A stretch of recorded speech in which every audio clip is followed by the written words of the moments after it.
Kesempatan hidup yang Tuhan berikan, ku mau pakai memuliakan Tuhan, melayani,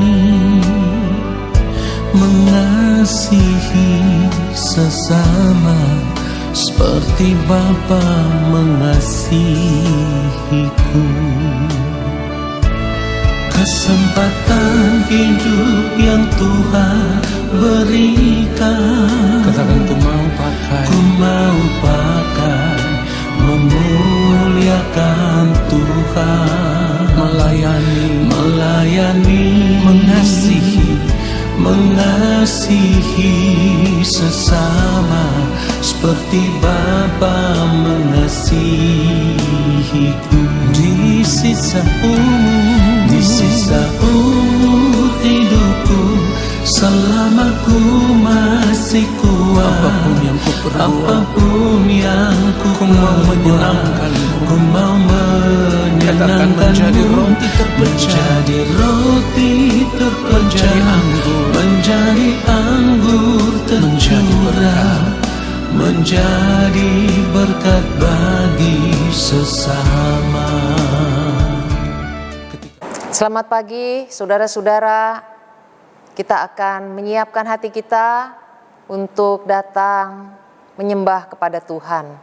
Mari kita mengambil waktu teduh sejenak di hadapan Tuhan, kita siapkan hati kita.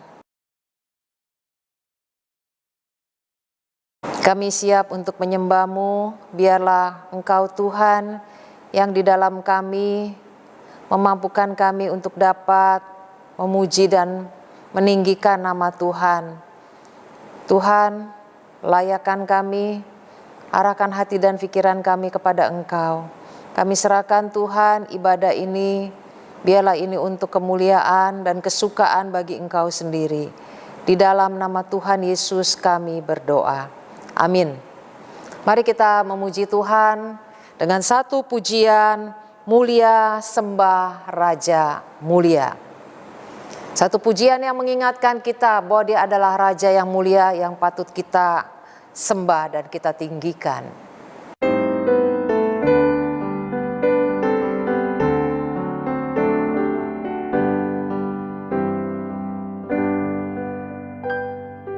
Mulia sembah Raja mulia bagi Yesus, puji, hormat, dan kuasa.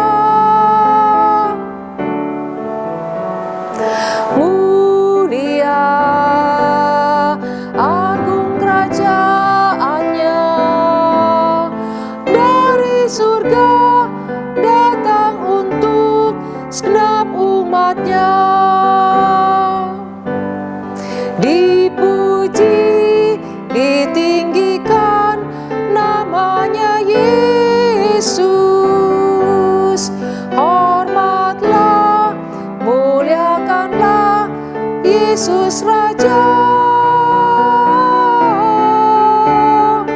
Mulia sembah Raja mulia, Dia telah mati, dibangkitkan jadi Raja.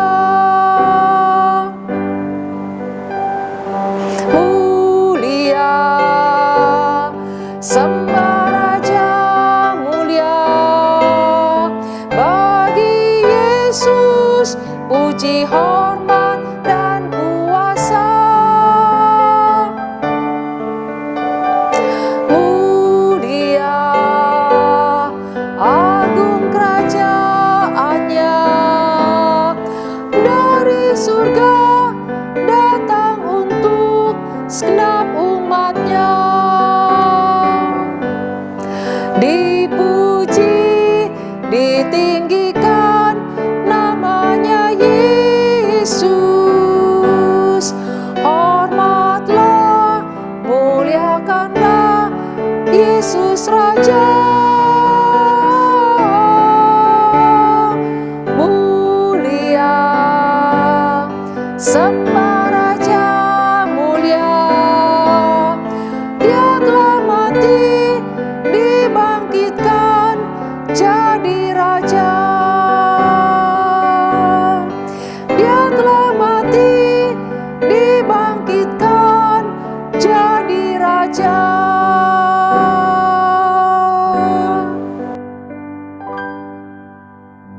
Dia adalah Raja di atas segala raja yang patut kita tinggikan di dalam hidup kita.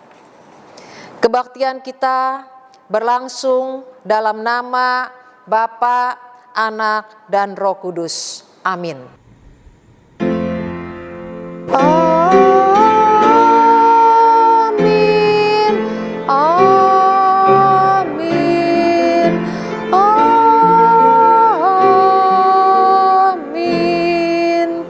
Tuhan beserta saudara. Dan beserta saudara juga. Kata pembuka terambil dari Lukas pasal yang ke-10, ayat yang ke-19 hingga ayat yang ke-20. Sesungguhnya aku telah memberikan kuasa kepada kamu untuk menginjak ular dan kalajengking, dan kuasa untuk menahan kekuatan musuh, sehingga tidak ada yang akan membahayakan kamu. Namun demikian, janganlah bersukacita, karena roh-roh itu takluk kepadamu, tetapi bersukacitalah, karena namamu ada terdaftar di surga.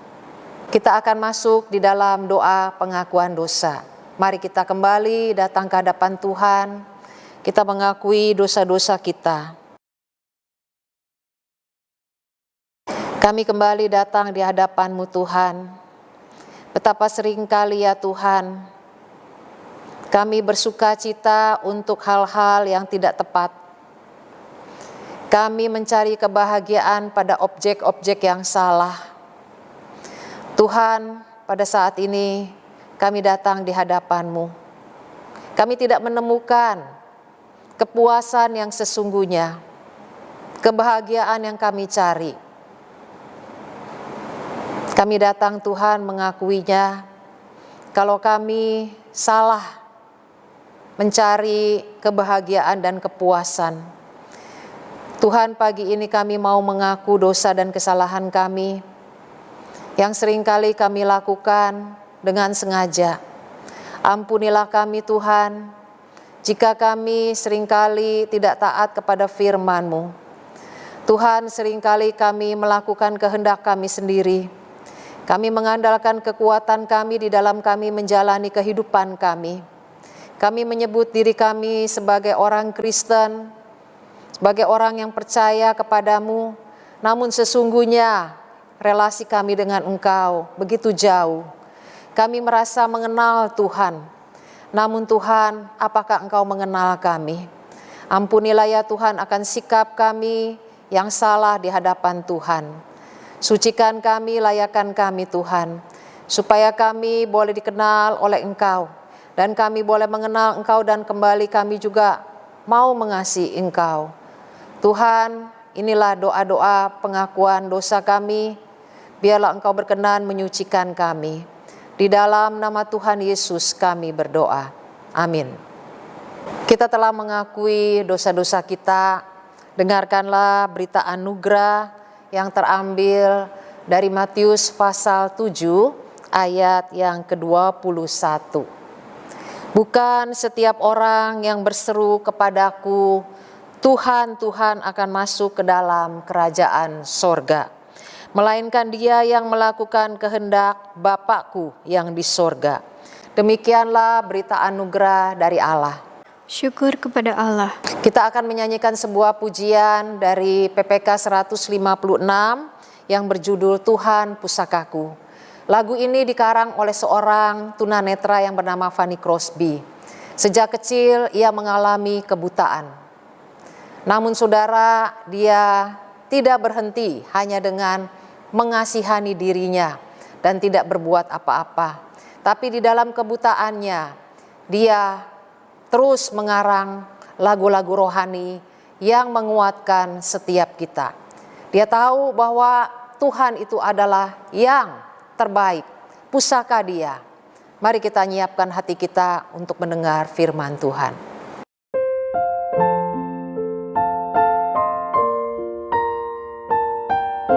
Tuhan, Engkau pusakaku. Tuhan, Engkau pusakaku yang berharga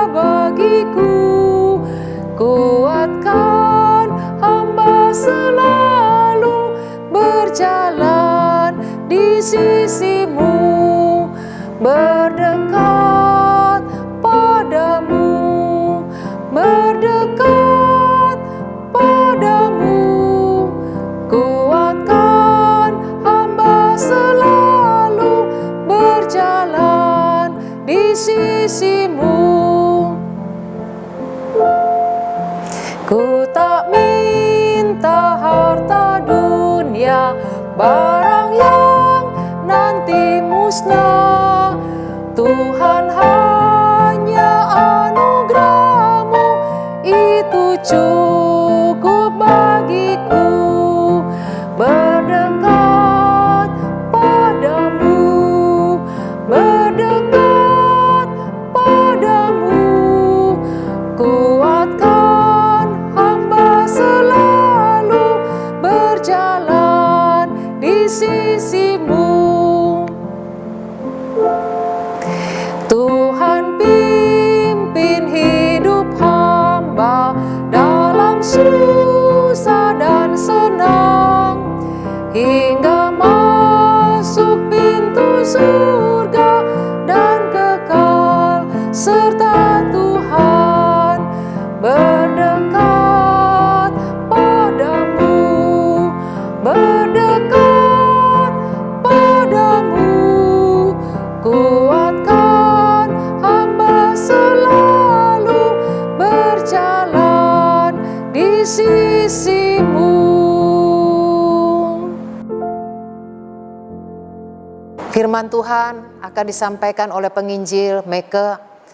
Biarlah kita boleh menyiapkan hati dan pikiran kita. Shalom, jumpa lagi kita di ibadah minggu. Sebelum kita mendengarkan firman Tuhan, mari kita berdoa. Terpujilah Engkau Allah kami, Tuhan kami Yesus Kristus, yang selalu memberikan kami berkat-berkat tidak pernah berkesudahan sampai dengan hari ini. Terima kasih untuk kesempatan Tuhan berikan buat kami mendengarkan firman Tuhan. Bukalah hati kami untuk mengerti, berkati kami, urapi kami, dan berkati hamba-Mu ya Tuhan. Ini doa kami, di dalam nama Tuhan Yesus kami berdoa. Amin. Kita akan membaca Alkitab yang terambil di dalam kitab Lukas pasal 10 ayat 17 sampai yang ke-20. Demikian firman Tuhan.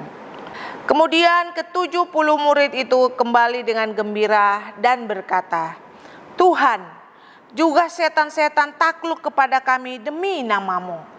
Lalu kata Yesus kepada mereka, aku melihat iblis jatuh seperti kilat dari langit. Sesungguhnya aku telah memberikan kuasa kepada kamu untuk menginjak ular dan kalajengking, dan kuasa untuk menahan kekuatan musuh, sehingga tidak ada yang akan membahayakan kamu. Namun demikian, janganlah bersukacita karena roh-roh itu takluk kepadamu, tetapi bersukacitalah karena namamu ada terdaftar di surga. Demikian firman Tuhan. Berbahagialah kita yang membaca, merenungkan firman Tuhan siang dan malam. Haleluya. Haleluya. Haleluya. Haleluya. Mencari kehendak Allah, tema kita hari ini. Di dalam konteks pembacaan hari ini disebutkan bahwa Tuhan Yesus baru saja mengutus 70 muridnya, 70 orang muridnya untuk melayani. Mereka terlebih dahulu mendahului Tuhan Yesus sebelum Tuhan pergi ke tempat pelayanan itu. Berdua-dua diutus Tuhan. Ketika Tuhan Yesus mengutus mereka, Tuhan memberi pesan bagaimana mereka harus melayani di sana. Kemudian kembalilah mereka dengan sukacita. Ya. Dikisahkan di ayat 17, mereka kembali dengan gembira, bersukacita. Mengapa mereka bersukacita? Karena murid-murid itu bergembira karena pelayanan mereka berhasil. Apanya yang berhasil? Mereka berhasil bukan saja memberitakan kerajaan Allah sudah dekat, tapi mereka mengatakan bahwa setan-setan takluk kepada kami karena kami membawa nama Tuhan. Mereka menceritakan bagaimana setan-setan takluk kepada mereka. Saya membayangkan suksesnya pelayanan mereka ya. Mereka memberitakan kerajaan Allah, memberitakan firman Tuhan. Mereka diterima di masyarakat, disambut baik. Mereka berhasil menyembuhkan orang sakit. Mereka juga mengusir setan-setan. Bahkan mereka juga melayani firman Tuhan siang dan malam. Maka mereka disenangi oleh banyak orang. Mereka mungkin dipuji oleh banyak orang. Mereka dihargai oleh banyak orang. Karena mereka dianggap sukses di dalam pelayanan. Mereka dianggap berhasil di dalam pelayanan mereka. Bagaimana respon Tuhan terhadap para murid yang pulang di dalam pelayanannya? Ayat 20a, janganlah bersukacita karena roh-roh itu takluk kepadamu. Respon yang mengejutkan dari Tuhan Yesus Kristus. Yesus Kristus memperingatkan mereka agar jangan bersukacita karena keberhasilan pelayananmu. Apa yang salah dari mereka? Mereka menang atas setan-setan, mereka sukses pulang membawa keberhasilan. Tapi kenapa Tuhan berbicara, Tuhan berespon sepertinya gak senang dengan pelayanan murid-muridnya? Karena Tuhan berkata, jangan bersukacita karena roh-roh itu takluk kepadamu. Jangan bersukacita karena hasil pelayananmu yang membawa keberhasilan. Mereka sudah menghabiskan waktu di dalam pelayanan. Saya percaya itu. Mereka sudah tinggalkan keluarga demi untuk pelayanan yang Tuhan utus. Mereka sudah banyak berkorban waktu maupun tenaga. Bahkan mungkin mereka ada yang sudah 100% menyerahkan hidupnya untuk Tuhan. Tapi Tuhan ternyata katakan, jangan bersukacita karena engkau sudah menang atas iblis-iblis. Di ayat 20 Tuhan katakan tadi, jangan bersukacita karena roh-roh itu takluk kepadamu. Tetapi bersukacitalah karena namamu ada terdaftar di surga. Dari ayat ini, poin apa yang dapat kita dapatkan? Janganlah bersukacita karena roh-roh itu takluk kepadamu, tetapi bersukacitalah karena namamu ada terdaftar di surga. Poin apa yang kita dapatkan? Saya mengambil 2 poin. Poin yang pertama, keberhasilan bukanlah ukuran untuk menilai suksesnya sebuah pelayanan. Keberhasilan bukanlah ukuran untuk menilai suksesnya sebuah pelayanan. Yesus mengingatkan para murid untuk tidak berbangga diri karena keberhasilan yang mereka capai di dalam pelayanan. Yesus mengingatkan para murid, apalah artinya keberhasilanmu di dalam pelayanan? Apalah artinya pencapaianmu di dalam pelayanan jika namamu tidak terdaftar di surga? Apa yang salah dengan pelayanan mereka? Karena Tuhan mau ingatkan mereka, berhasil tapi tidak terdaftar di surga. Ibaratnya mereka menjadi terkenal, sukses, disenangi, tapi tidak terdaftar di surga. Apa yang salah dalam hal ini? Bagaimana cara meraih keberhasilan, itulah yang menjadi masalah. Banyak orang berhasil tapi cara dia meraihnya belum tentu benar. Yang dimaksudkan oleh Tuhan seperti ini. Bagaimana cara meraih keberhasilan, itulah yang menjadi masalah dari setiap pelayanan. Karena banyak orang berhasil mencapai tujuannya, mencapai cita-citanya, tetapi mereka meraihnya belum tentu benar. Mengapa Tuhan mengingatkan hal ini? Kita ingat kisah Raja Saul juga mengalami cara-cara seperti ini. Raja Saul tidak taat kepada firman Tuhan. Ketika dia disuruh menunggu Nabi Samuel yang akan datang untuk memberikan persembahan korban, Raja Saul tidak sabar. Dan dia berpikir dia adalah seorang raja. Saya juga punya hak untuk mempersembahkan korban. Tapi Tuhan melarang akan hal ini. Sehingga Tuhan melihat bahwa Raja Saul tidak taat dengan firman-Nya. Ada lagi ketidaktaatan Raja Saul. Ketika Tuhan menyuruh untuk berperang dengan orang-orang Amalek atau musuh-musuh daripada Israel, Tuhan berpesan, habisi semuanya, tumpas semuanya, jangan membawa apapun dari hasil musuh-musuhmu. Tapi apa yang dilakukan oleh Raja Saul? Dia membawa pulang jarahan.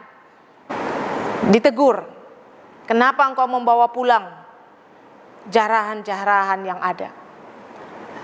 Raja Saul berkelit. Dia bilang, itu untuk dipersembahkan kepada Tuhan. Bayangkan, barang curian, barang jarahan, dia mau kasih kepada Tuhan. Dan demi untuk menghindari kesalahannya, dia katakan itu untuk dipersembahkan kepada Tuhan. Dan di dalam hal ini Tuhan melihat bahwa perbuatan Raja Saul tidak benar.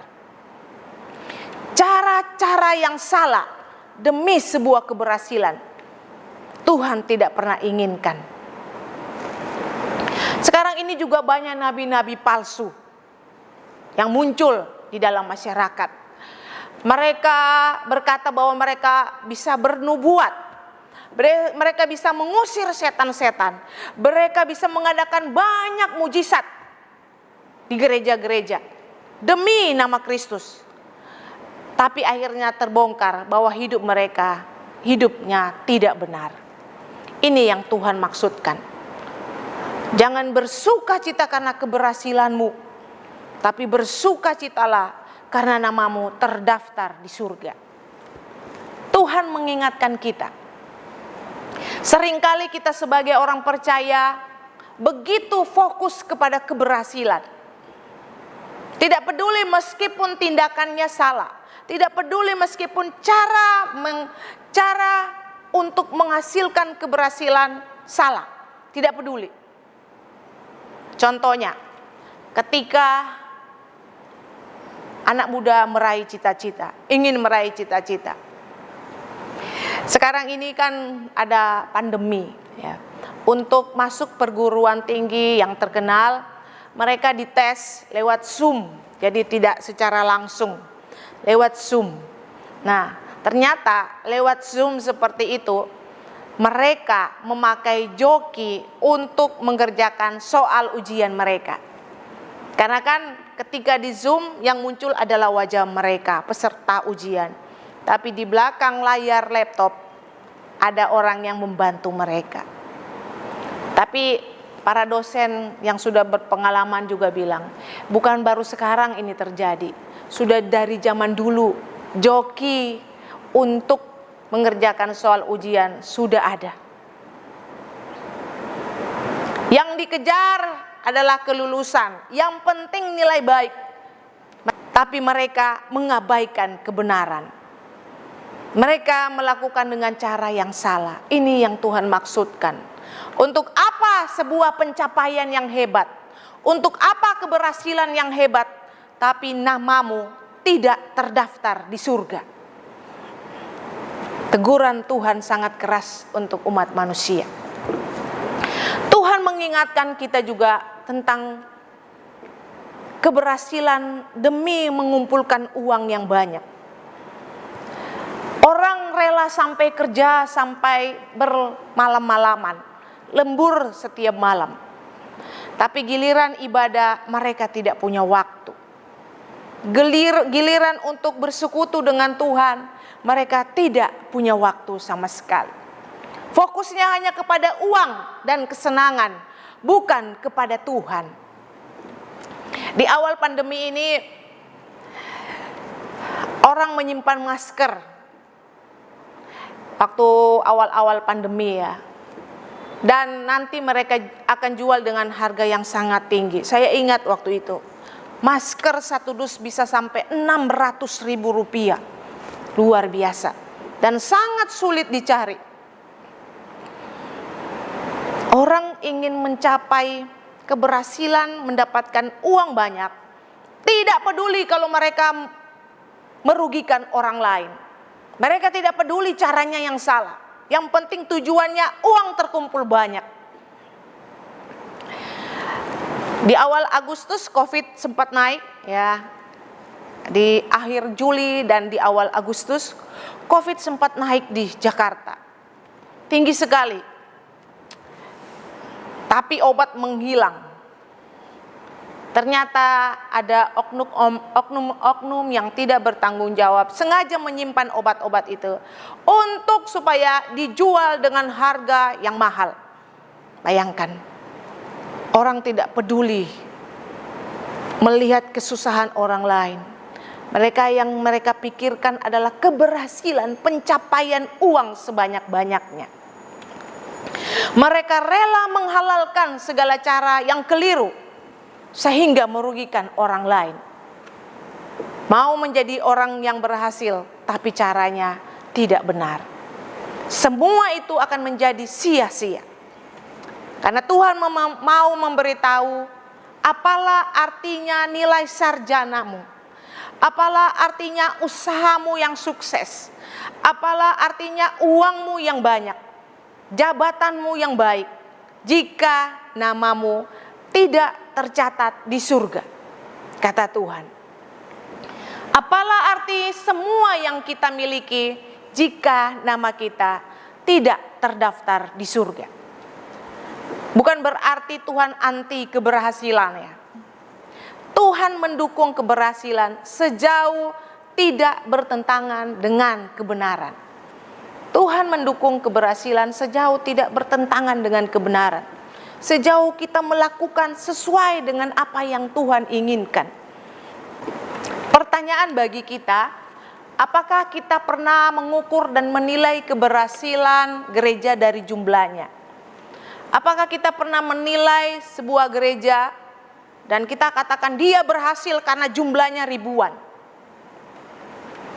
Apakah kita pernah menilai karena gerejanya umatnya sedikit dan kita katakan gereja itu tidak berhasil, pendetanya tidak berhasil, majelisnya tidak berhasil, jemaatnya tidak diberkati karena sedikit jumlahnya? Pernahkah kita menilai seperti itu? Kalau pernah, berarti kita menghina pekerjaan Tuhan. Sedikit ataupun banyak, ada Tuhan di sana. Tuhan yang bekerja untuk mendatangkan jiwa-jiwa. Manusia seringkali mengukur dan menilai keberhasilan dari luarnya saja, dari kulitnya. Tapi firman Tuhan berkata, bukan yang dilihat manusia, yang dilihat Allah. Manusia melihat apa yang di depan mata, tapi Tuhan melihat hati kita. 1 Samuel 16 ayat 7b. Tuhan melihat kekudusan hidup kita. Tuhan melihat ketaatan kita. Tuhan tidak melihat keberhasilan. Tuhan melihat apakah kita menjalankan apa yang Tuhan perintahkan. Saya pun pernah punya pemikiran yang salah terhadap keberhasilan pelayanan. Saya menganggap diri ini kecil kalau berhadapan dengan pendeta yang terkenal. Kenapa? Melihat mereka sepertinya berhasil karena jumlahnya ribuan jemaat. Tapi Tuhan ingatkan saya, keberhasilan bukan dari jumlahnya, tapi dari kekudusan hidup kita. Ketaatan kita mau melakukan firman Tuhan.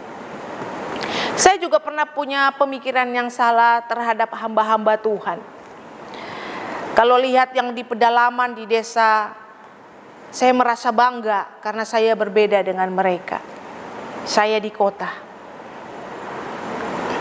Saya punya fasilitas apa saja untuk pelayanan, sedangkan mereka mungkin ada yang masih jalan kaki untuk pelayanan. Saya sadar itu salah.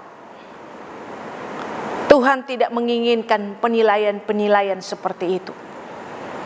Saya sadar jangan sampai nama saya tidak tercatat di surga hanya karena penilaian saya terhadap pelayanan teman-teman saya.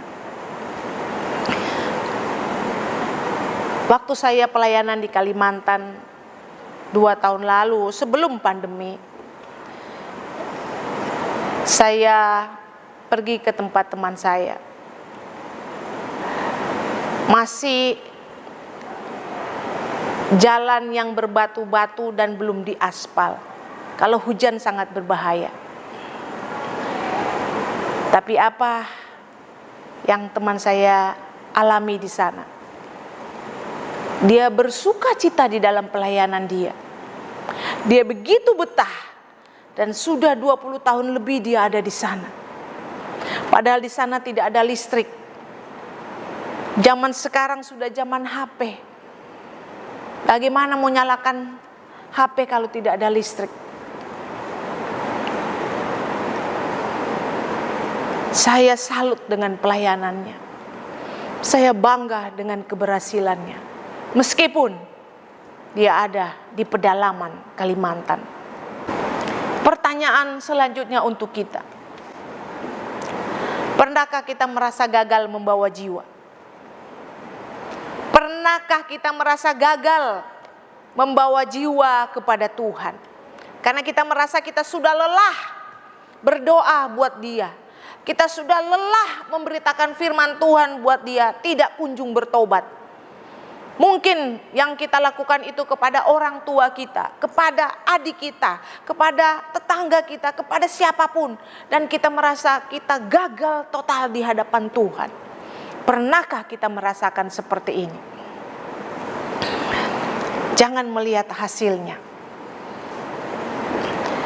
Karena pertobatan seseorang adalah pekerjaan Tuhan.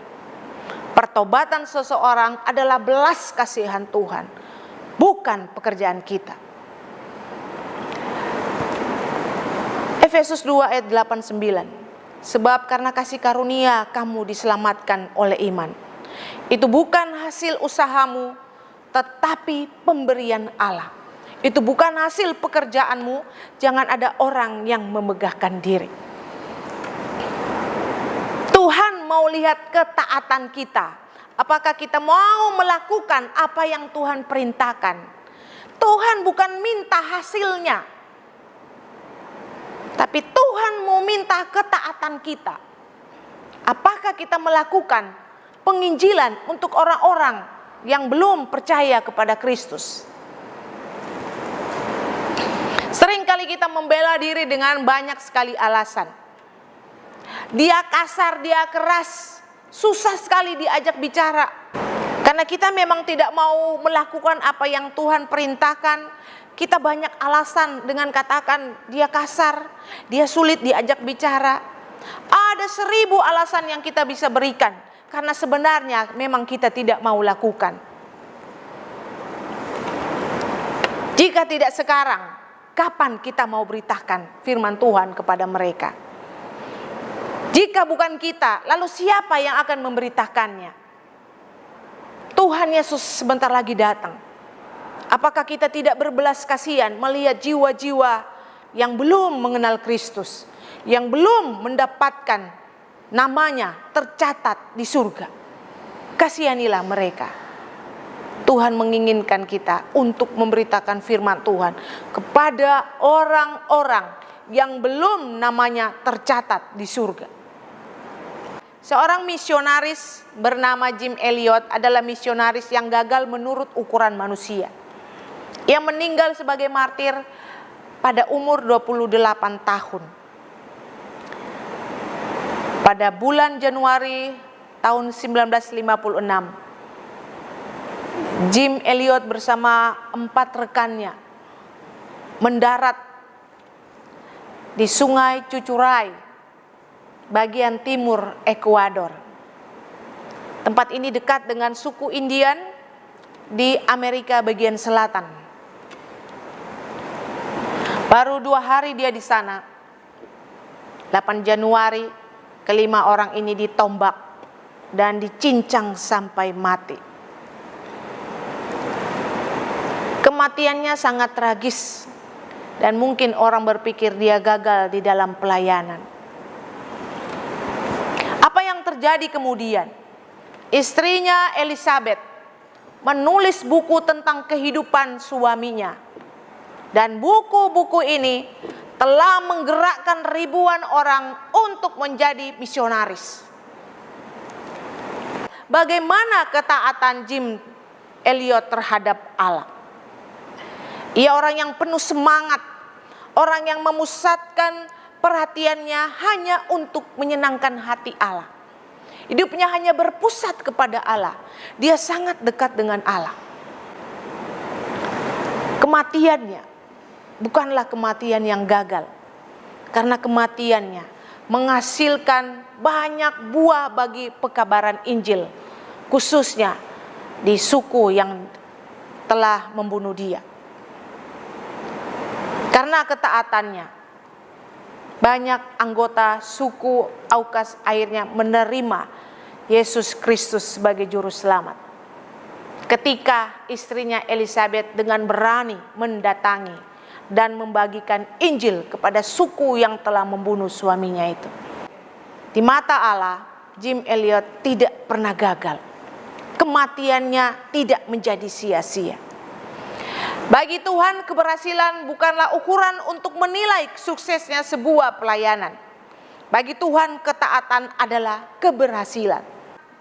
Bagi Tuhan, ketaatan adalah jaminan namamu tercatat di surga.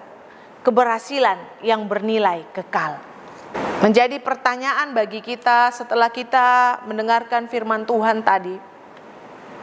Apakah selama ini hidup kita hanya berfokus kepada keberhasilan? Mengejar jumlah, mengejar kesenangan, mengejar popularitas. Atau apakah selama ini hidup kita berfokus kepada Tuhan? Tuhan ingatkan kita, jangan sampai nama kita tidak tercatat di surga hanya karena tujuan hidup yang salah. Poin yang kedua dari ayat tadi, janganlah bersukacita karena roh-roh itu takluk kepadamu, tetapi bersukacitalah karena namamu ada terdaftar di surga. Poin yang kedua, relasi kita dengan Tuhan lebih penting dari semua hasil. Relasi kita dengan Tuhan lebih penting daripada hasil yang kita dapatkan. Bagi Tuhan, ketika kita melakukan kehendak Bapa, itulah yang terpenting. Itulah sukacita abadi. Sehingga di dalam Matius 7 ayat 21 Tuhan berkata, bukan setiap orang yang berseru-seru kepadaku, Tuhan, Tuhan akan masuk ke dalam kerajaan surga, melainkan dia yang melakukan kehendak Bapa-Ku yang di surga. Yesus Kristus dengan tegas mengajarkan bahwa melaksanakan kehendak Bapanya yang di surga merupakan suatu syarat untuk masuk ke dalam kerajaan surga. Relasi kita dengan Tuhan itu lebih penting. Ini adalah syarat untuk nama kita tercatat di surga. Ada anggapan yang salah bahwa merasa sudah melakukan pelayanan yang hebat, mengadakan tanda-tanda mujizat, mengusir setan, menyembuhkan orang sakit, atau sudah memberikan persembahan untuk Tuhan di gereja, merasa mereka sudah punya hak untuk masuk surga. Tuhan katakan, namamu akan tercatat di surga kalau kita melakukan kehendak Bapa di surga. Pertanyaan sekarang, bagaimana kita dapat melakukan kehendak Allah? Tuhan mengingatkan kita di dalam Yohanes 6 ayat 29. Jawab Yesus kepada mereka, inilah pekerjaan yang dikehendaki Allah, yaitu hendaklah kamu percaya kepada Dia yang diutus Allah. Mempercayakan hidup kita seutuhnya kepada Kristus. Jangan pernah meragukan perkataan Tuhan. Kalau Tuhan bilang jangan kamu khawatir, jangan pernah ragu akan hidup kita. Jangan pernah ragu akan masa depan kita. Jangan pernah ragu akan masa depan anak-anak kita. Seringkali orang Kristen takut dan khawatir akan masa depan anak-anak. Kalau kita masih khawatir, kita masih takut, artinya kita belum mempercayakan seluruh hidup kita kepada Tuhan. Bagaimana kita dapat melakukan kehendak Allah? Poin yang selanjutnya, menjadi pelaku firman Tuhan. Kita harus menjadi seperti Kristus. Menjadi orang Kristen tidak hanya ngomong bahwa saya percaya kepada Kristus, tetapi perlu dibuktikan melalui perbuatan yang nyata. 1 Yohanes 2 ayat 6, barang siapa mengatakan bahwa ia ada di dalam ia wajib hidup sama seperti Kristus telah hidup. Kita wajib hidup sama seperti kehidupan Tuhan Yesus. Kalau Tuhan hidupnya penuh kasih, kita juga harus belajar penuh kasih kepada sesama. Kalau Tuhan hidupnya murah hati, kita juga harus belajar punya kehidupan yang murah hati. Kalau Tuhan penuh dengan kesabaran, kita juga harus punya kesabaran. Kalau Tuhan hidupnya mengampuni dosa manusia, kita juga harus bisa mengampuni orang lain.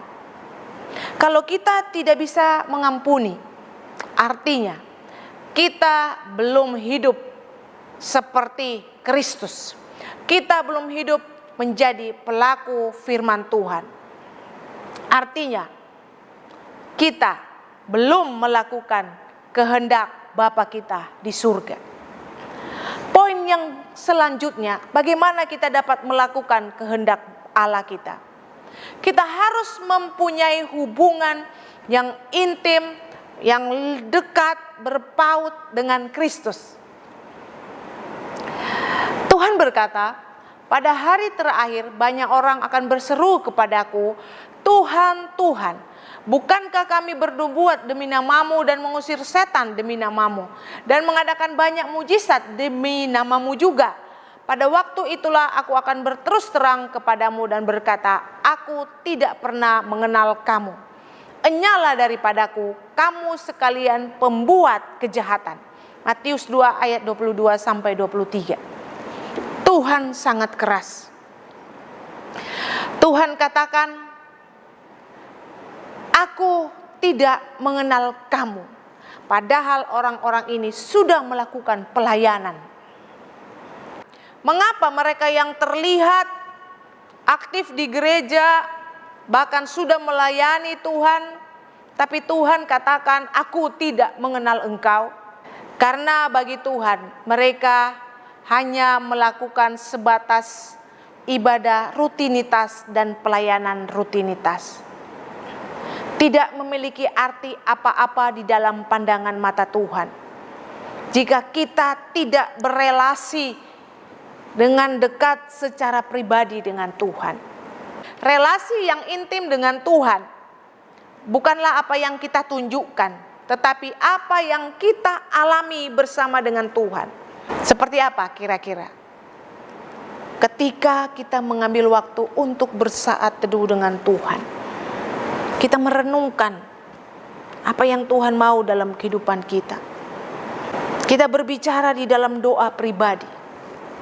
Kita akan mengalami bagaimana kita begitu dekat dengan Tuhan kita.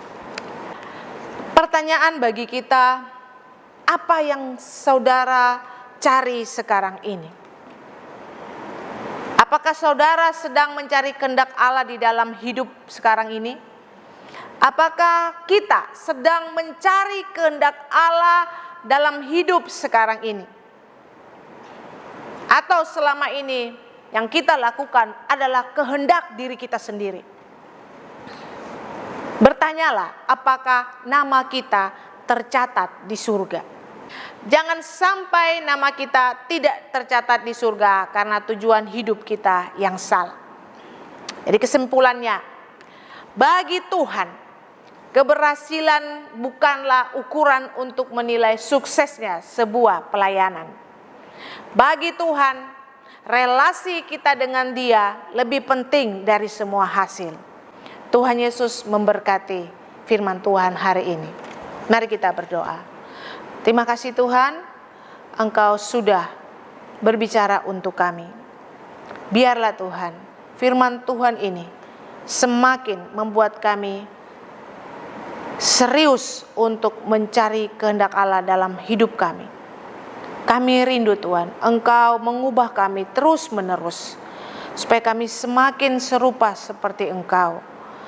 Dan kami melakukan apa yang menjadi kehendak-Mu ya Tuhan. Terima kasih untuk firman-Mu, di dalam Tuhan Yesus kami berdoa. Amin.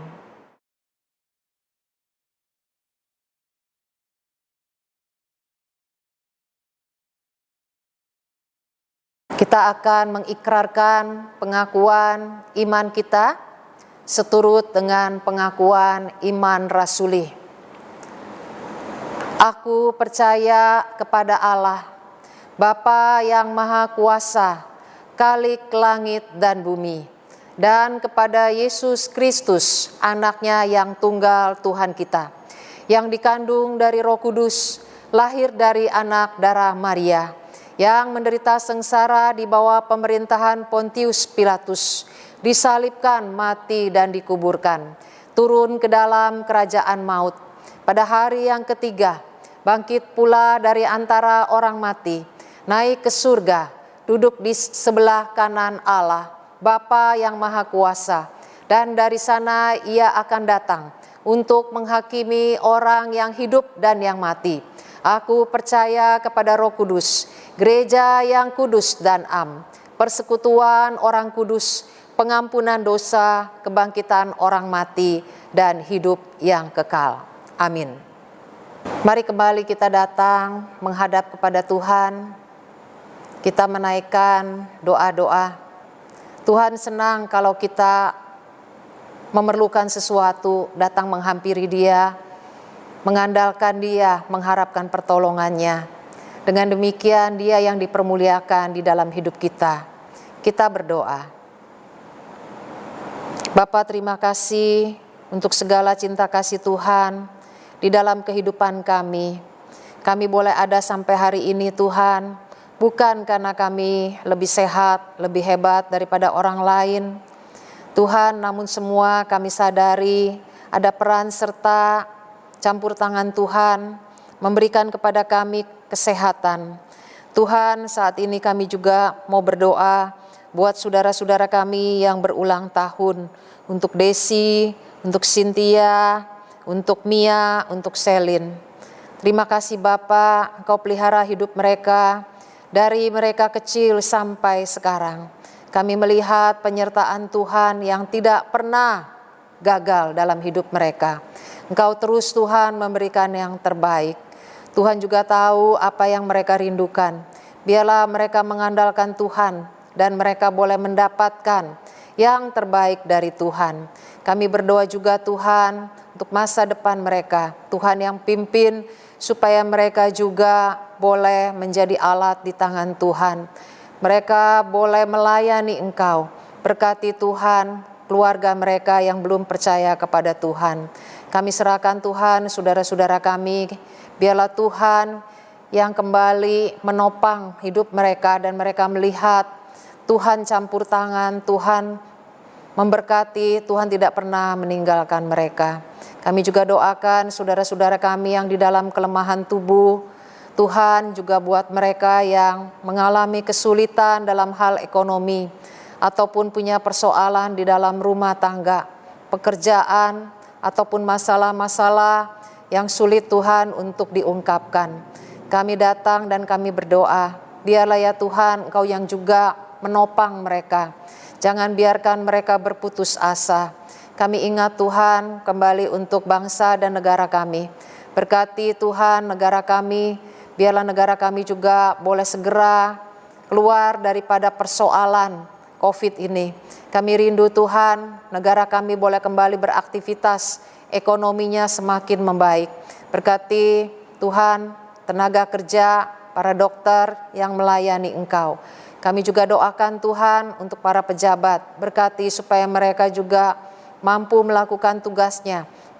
Terlebih lagi anak-anak Tuhan yang duduk di dalam pemerintahan, pakai mereka supaya mereka menampilkan kinerja yang baik. Berkati Tuhan untuk negara Palestina, biarlah Engkau juga hadir di sana, menolong, menyelesaikan persoalan yang ada. Tuhan, inilah doa kami. Dalam nama Tuhan Yesus kami berdoa. Amin. Tiba saatnya kita akan memberi persembahan.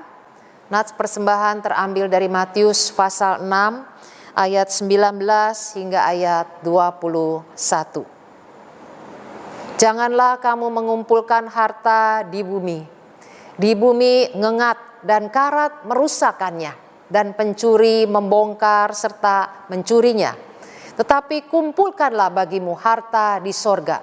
Di sorga ngengat dan karat tidak merusakkannya, dan pencuri tidak membongkar serta mencurinya. Karena di mana hartamu berada, di situ juga hatimu berada. Biarlah hati kita tidak berada pada harta, tapi hati kita berada pada Tuhan. Kita memberi persembahan, sudah tertera di layar saudara, ada barcode yang saudara bisa tekan. Kita juga bisa membawa persembahan kita ke kantor gereja. Kita akan mengakhiri ibadah kita dengan satu pujian.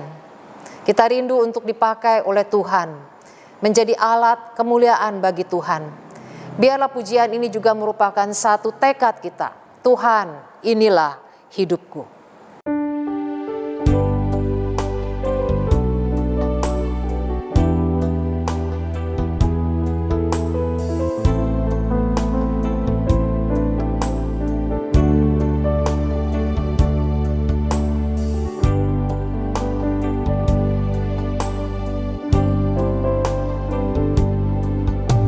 Tuhan, inilah hidupku.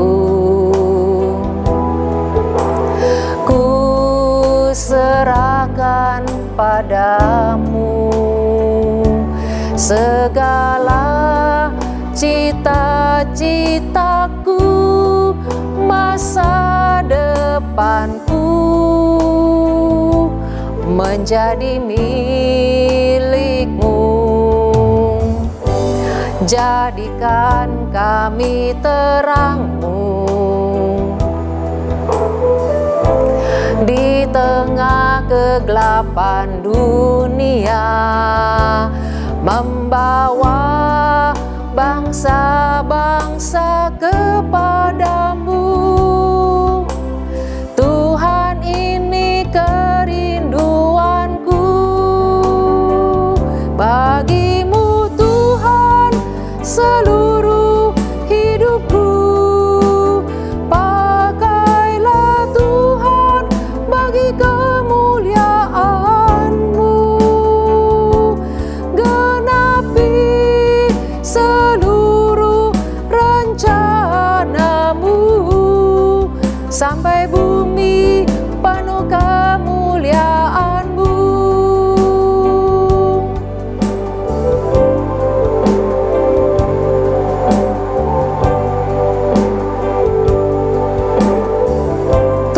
Inilah hidupku. Tuhan, inilah hidupku.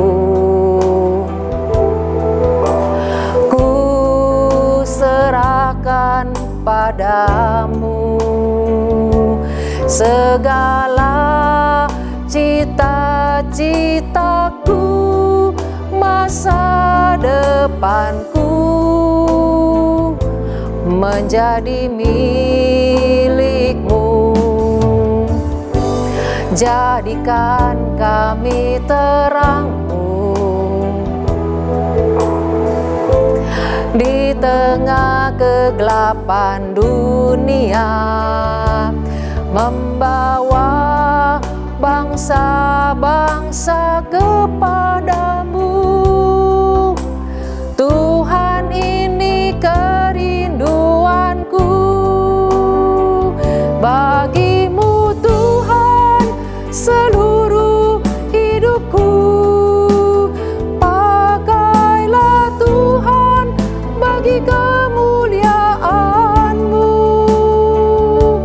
genapi seluruh rencana-Mu, sampai bumi penuh kemuliaan-Mu.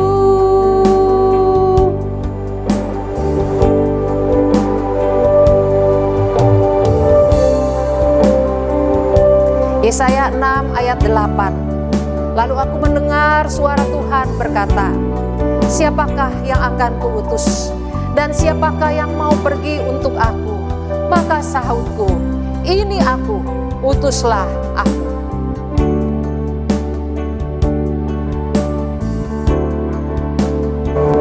Bagimu Tuhan seluruh hidupku, pakailah Tuhan bagi kemuliaan-Mu, genapi seluruh rencana-Mu, sampai bumi penuh kemuliaan-Mu, sampai bumi penuh kemuliaan-Mu, sampai bumi penuh kemuliaan-Mu.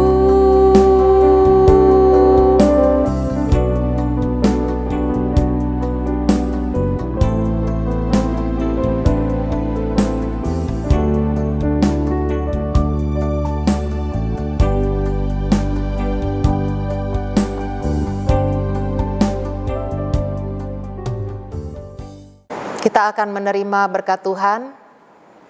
Mari kita arahkan seluruh pikiran kita dan hati kita kepada Tuhan untuk menerima berkat-Nya.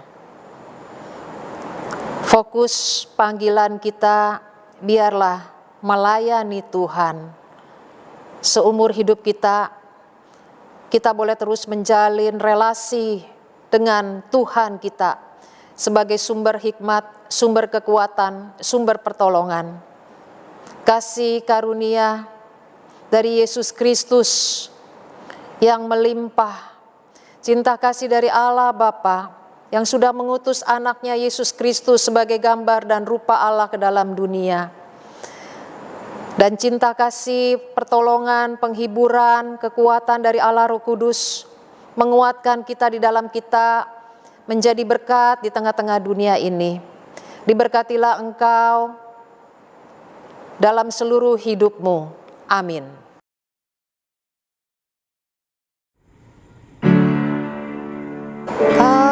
Haleluya, haleluya, haleluya, haleluya, haleluya, amin, amin, amin.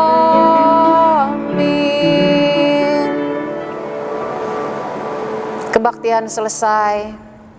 Tuhan Yesus memberkati. Berkat bagi sesama. Kita mau katakan sekali lagi, di sisa umur hidupku, selama ku masih kuat, apapun yang ku perbuat, katakan ku mau menyenangkanmu, menjadi roti terpecah, menjadi anggur tercurah, menjadi berkat bagi sesama, menjadi berkat bagi sesama, menjadi berkat bagi sesama. Biarlah Biarlah segala hormat dan kemuliaan hanya bagi Tuhan saja.